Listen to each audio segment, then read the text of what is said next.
Қайырлы күн достар, сіздерге егерде канал ұнаса лайк басып комментарий жазуды ұмытпаңыз. Ең қызықты деректерді айтатын боламын. Ұшақта отырған кезде сіздің шашыңыз 2 есе тез өсетін болады. Ұшақтың өзінің жылдамдығы бойынша сіздің шашыңыздың жылдамдығы тез болады. Келесі мәлімет, ол адамның көзі көк жандар өзгелерге қарағанда ауруға сезімтал болып келеді. Сондықтан көп ауыратын болып саналады көз көк адамдар.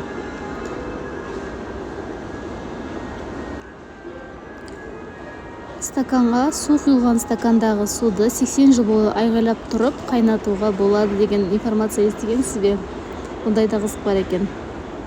Келесі, ол араларды 4-ке дейін санай алады, және олар басқа жәндіктерге қарағанда өте еңбекқор болып келеді.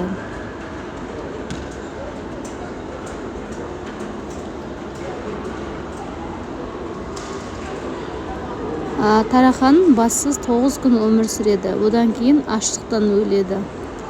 Басқалай жолы жоқ.